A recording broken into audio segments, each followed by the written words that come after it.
Hello student, आज हम बात करेंगे इंडियन कॉन्ट्रैक्ट एक्ट 1872 के बारे में। उसके जो स्टार्टिंग के कुछ टॉपिक्स हैं उनको आज हम इस वीडियो में पढ़ेंगे। ठीक है, तो इंडियन कॉन्ट्रैक्ट एक्ट, सबसे पहले हम बात करते हैं कि इंडियन कॉन्ट्रैक्ट एक्ट की ज़रूरत क्यों पड़ी। क्योंकि 1872 में ये इंडियन कॉन्ट्रैक्ट एक्ट लागू नहीं हुआ। उससे पहले लोग क्या करते थे, अपनी जो भी ज़रूरतें होती थी वो बार्टर, मतलब एक दूसरे को सामान का आदान प्रदान करके भी उनका काम चल जाता था। बट धीरे धीरे जनसंख्या ज़्यादा होने लगी और लोगों को खुद को भी लालच आने लग गया कि भाई ज़्यादा से ज़्यादा हमें भी प्रॉफिट हो। और मनी में मेजर, कुछ लोग क्या है कि चालाक होते थे, चीज़ ले लेते थे और वापस बदले में कुछ नहीं देते थे। तो ये धीरे धीरे लोगों की महत्वाकांक्षाएँ बढ़ने लगी। तो उसके कारण हमें जो इंडियन कॉन्ट्रैक्ट एक्ट 1872 है उसकी ज़रूरत पड़ी थी। तो इंडियन कॉन्ट्रैक्ट एक्ट कब लागू हुआ था? सबसे पहले 1 सितंबर 1872 को। कहाँ लागू हुआ था? पूरे भारत में। ठीक है, तो हम उसके बारे में जो भी टर्मिनोलॉजी है इसमें, इंडियन कॉन्ट्रैक्ट एक्ट में क्या क्या एसेंशियल एलिमेंट होते हैं, क्या ऑफर क्या होता है, एक्सेप्टेंस क्या होती है, तो उसके बारे में बात करेंगे। तो सबसे पहले हम बात करते हैं कि कॉन्ट्रैक्ट क्या होता है। तो जो इंडियन कॉन्ट्रैक्ट एक्ट है उसकी जो सेक्शन 2 सबसेक्शन H में बताया गया है कि an agreement enforceable by law. जो भी एग्रीमेंट होते हैं उसको आप लॉ के द्वारा अगर एनफोर्स करवा सकते हो तो वो क्या होते हैं? कॉन्ट्रैक्ट बनते हैं। अदरवाइज अगर उसको एनफोर्स नहीं करवा सकते हो तो वो कॉन्ट्रैक्ट नहीं बन पाते। तो जो भी एग्रीमेंट है उसको एनफोर्स आप करवा सकते हो लॉ के द्वारा, तो वो क्या बन जाते हैं? कॉन्ट्रैक्ट। तो ये दिया गया है कि कॉन्ट्रैक्ट की जो according to section 2H of Indian contract act, a contract is defined as an agreement enforceable by the law. इसमें बिफोर नहीं है, बाय द लॉ होगा। मतलब लॉ के द्वारा अगर आप एनफोर्स अगर उसको करवा सकते हो तो वो क्या आपका बन जाएगा? कॉन्ट्रैक्ट। क्या बन जाएगा? एक वैलिड कॉन्ट्रैक्ट। ठीक है, तो उसमें अपन पढ़ते हैं कि एग्रीमेंट क्या होता है। जो एग्रीमेंट अभी ये आ गया, तो एग्रीमेंट क्या हो गया, तो उसकी सेक्शन कौन सी है?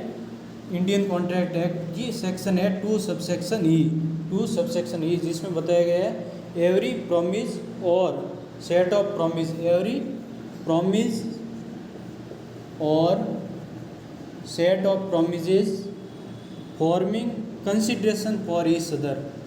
कि आप कोई भी अगर प्रॉमिस करते हो जिसमें एक दूसरे के लिए आपके एक वैलिड कंसिडरेशन होना ज़रूरी है, कुछ ना कुछ कंसिडरेशन होना ज़रूरी है, उसी को अपन क्या बोलते हैं? एग्रीमेंट। क्या बोलेंगे अपन उसको? एग्रीमेंट।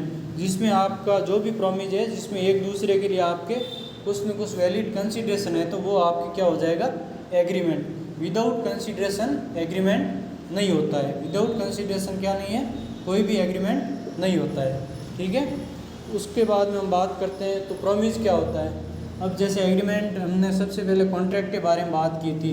कॉन्ट्रैक्ट की सेक्शन कौन सी है? 2H, जिसमें क्या है कि an agreement enforceable by law is क्या बनता है?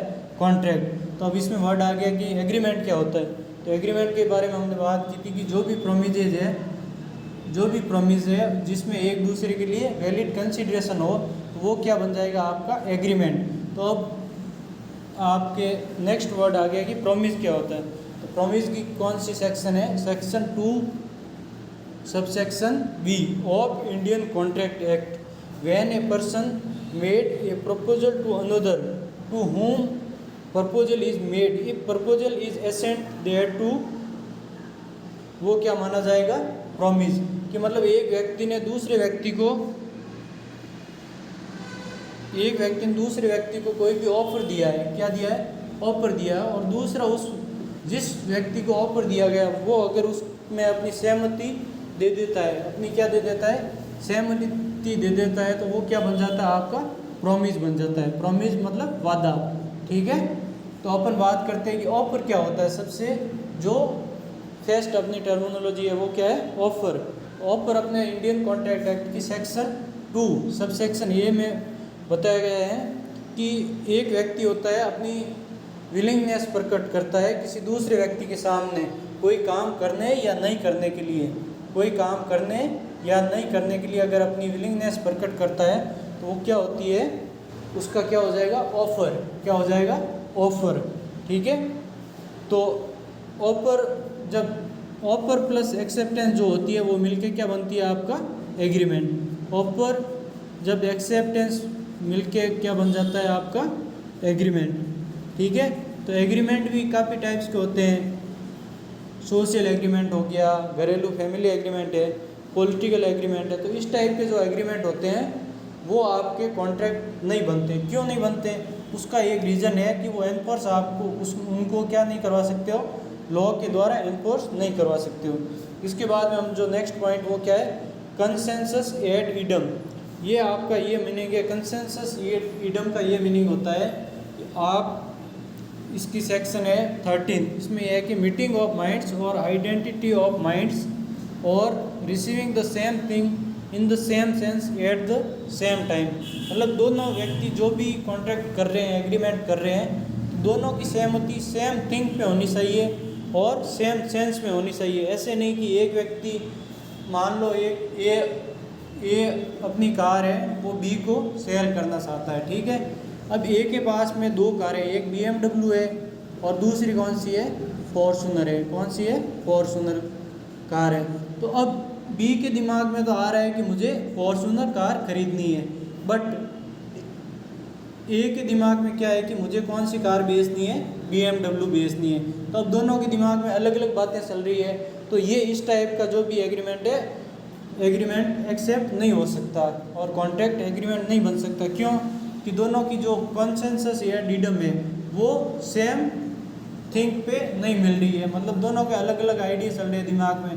तो जब तक वो एक दूसरे को बताएंगे नहीं, तब तक वो क्या नहीं बन सकता है, एग्रीमेंट नहीं बन सकता। मतलब दोनों सेम थिंग और सेम सेंस में एग्री होने ज़रूरी है।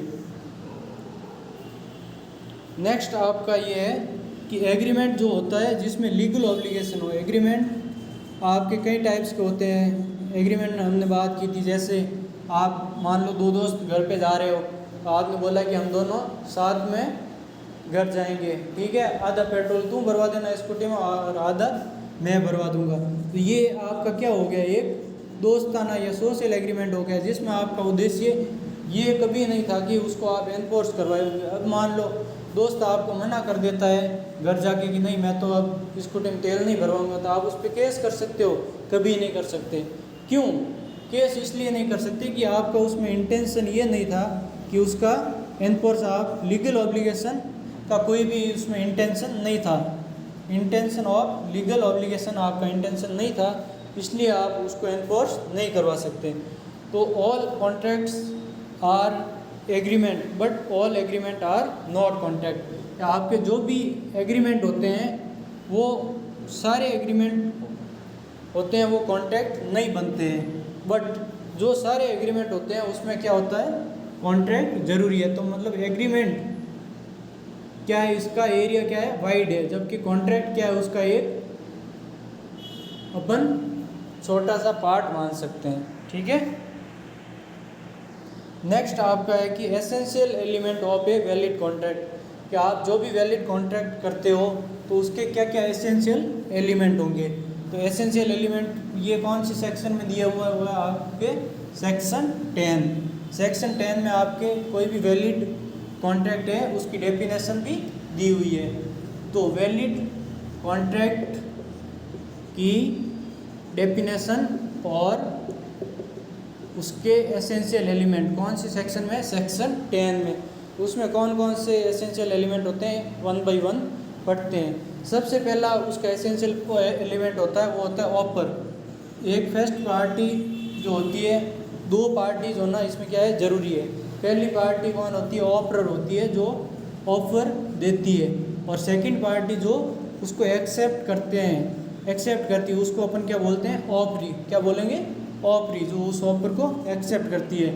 मान लो ए कोई ऑफर दे रहा है बी को कि ठीक है मैं अपना जो भी मेरे पास में जो कार है मैं तुम्हें बेचना चाहता हूँ।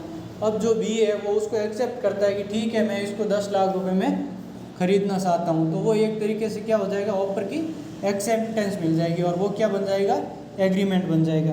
दूसरा पॉइंट आपका वैलिड कॉन्ट्रैक्ट का क्या है, intention to create legal relationship, intention to create legal relationship. आपका इसमें इंटेंशन लीगल रिलेशनशिप क्रिएट करने का ज़रूर होना चाहिए।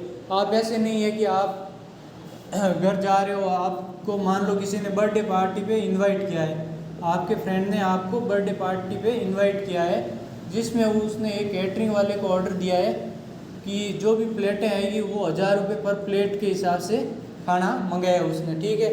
बट आप किसी कारणवश उसकी बर्थडे पार्टी में शामिल नहीं हो पाए, तो अब बताओ वो आपके पे केस कर सकता है क्या, कर्तव्य नहीं, क्योंकि उसका इंटेंशन इसमें लीगल इंटेंशन, उसका ये लीगल रिलेशनशिप क्रिएट करने का उसमें इंटेंशन नहीं था। ये एक तरीका की क्या हो जाएगा, सोशल एग्रीमेंट हो जाएगा। इसमें वो आप पे केस नहीं कर सकता है कि भाई ला मेरे 1000 रुपये, तूने तो मेरे बर्थडे पार्टी में मैंने तुझे इनविटेशन दिया था, तुम तो आए नहीं और वो पॉकेट में मेरे खर्चा हो गया, तो आप वो इस टाइप का कोर्ट केस नहीं कर सकता है। थर्ड इसमें पॉइंट क्या होता है, consensus ad idem, consensus ad idem. इसका ये मीनिंग होता है, अभी हमने पढ़ा था कि ये अपनी जो फॉर्च्यूनर कार है वो बी को बेचना चाहता है, जबकि ए के पास में 2 कारें हैं, एक फॉर्च्यूनर है और एक BMW है। अब बी उसको BMW खरीदना चाहता है और ए ओनली अपनी फॉर्च्यूनर कार को बेचना चाहता है। तो अब इसमें दोनों पार्टी के दिमाग में क्या अलग अलग विचार चल रहे थे, तो ये एक तरीके से कॉन्ट्रैक्ट नहीं बन सकता है। फोर्थ इसमें जो पॉइंट होता है वो क्या होता है, कंसिडरेशन। जो भी आप कॉन्ट्रैक्ट कर रहे हो तो उसमें एक वैलिड कंसिडरेशन होना क्या है, मस्ट है, वैलिड कंसिडरेशन होना मस्ट है, कि आप बिना कंसिडरेशन किसी के साथ में भी कॉन्ट्रैक्ट नहीं कर सकते। मान लो आपके दोस्त आपको अगर फ्री में कोई चीज़ प्रोवाइड करवा रहा है तो उसको आप एक एग्रीमेंट के तौर पे दे सकते हो, उसको आप कॉन्ट्रैक्ट नहीं बना सकते हो।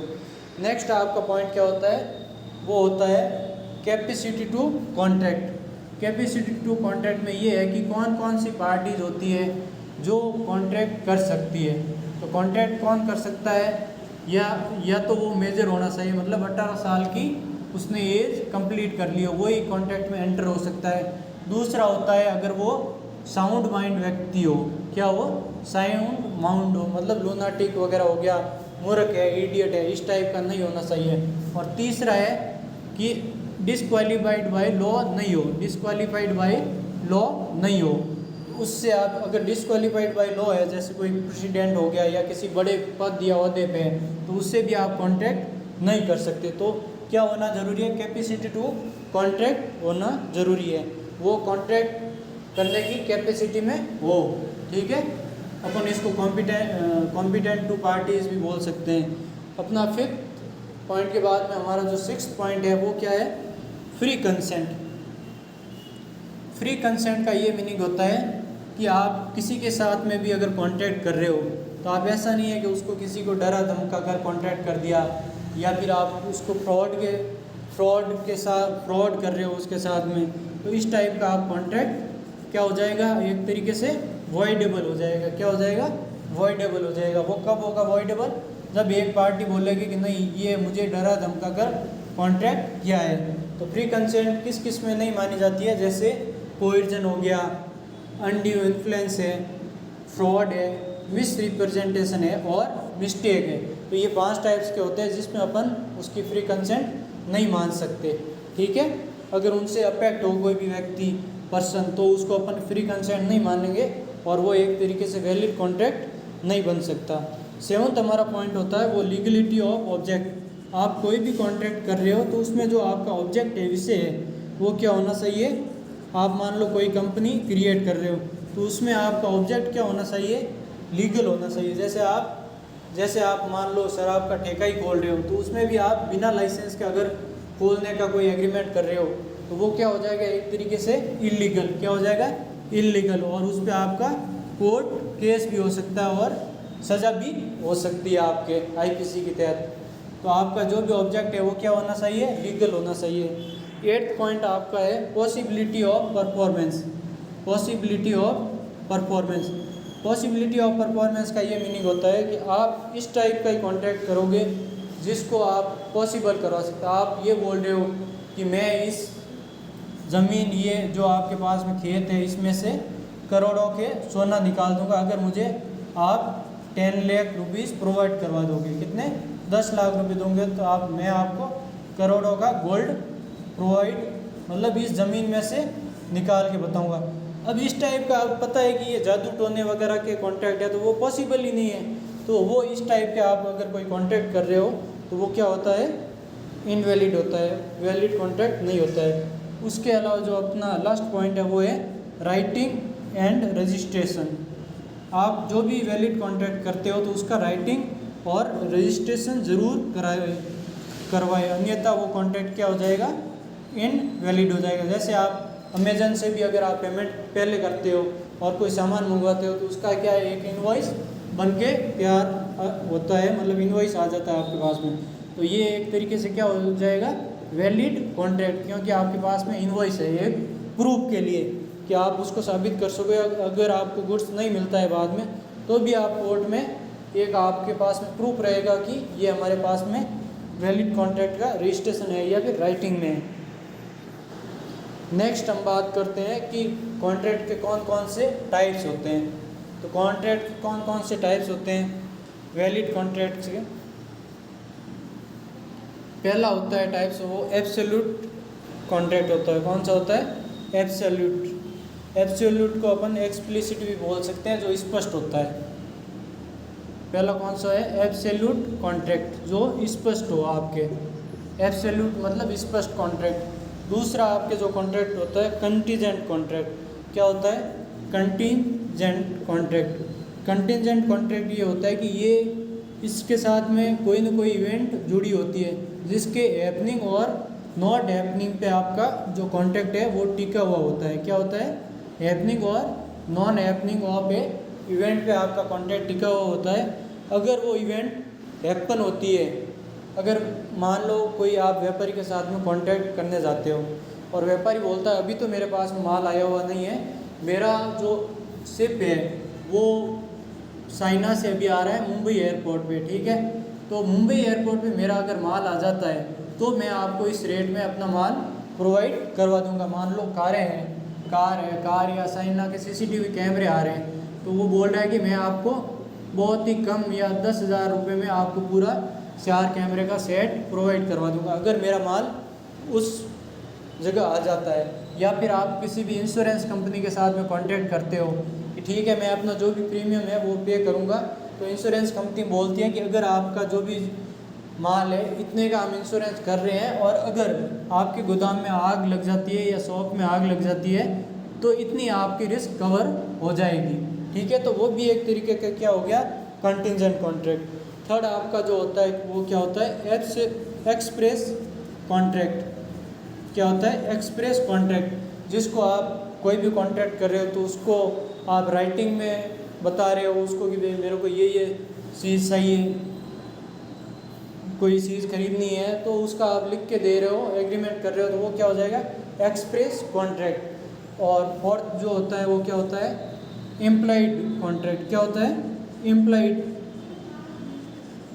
एक्सप्रेस में तो हो गया कि आपने माल की जो भी है पूर्ण जानकारी दे दी कि मेरे को ये माल चाहिए और आपको जो सेलर है वो आपको माल दे देता है और आप उसको पेमेंट कर देते हो, तो वो क्या हो जाएगा? Express contract. जबकि इम्प्लाइड कॉन्ट्रैक्ट वो कॉन्ट्रैक्ट होते हैं जो आपके बाय कंडक्ट और आचरण से व्यक्त होते हैं। आचरण से कैसे?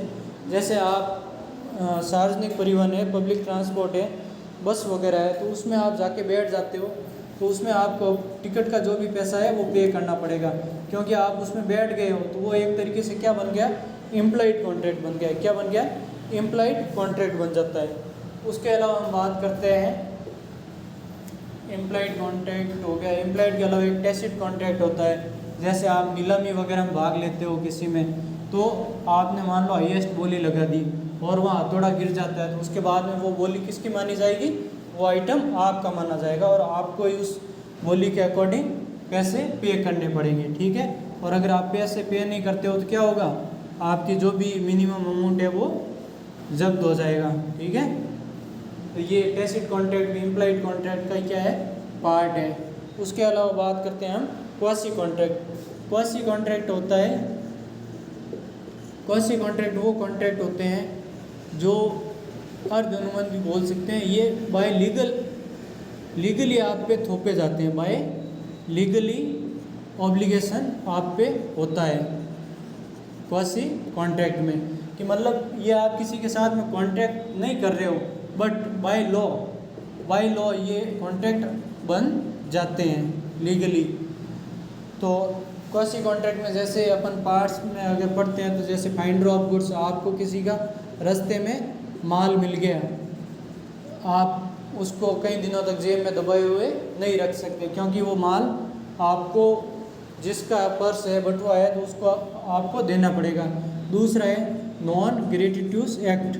अब मान लो आपका दोस्त है, वो आपके वहाँ पे कुछ 10-15 किलो मिठाई थी, वो रख के चला गया और आपने उसको क्या किया, रिश्तेदारों में बांट दी, बट उसका इंटेंशन आपको फ्री में देने का वो नहीं था, तो आपको उसको क्या देने पड़ेंगे, पैसे देने पड़ेंगे। यहाँ एक लीगल इंटेंशन बन जाता है। तो ये एक तरीके से क्या हो गया, क्वासी कॉन्ट्रैक्ट।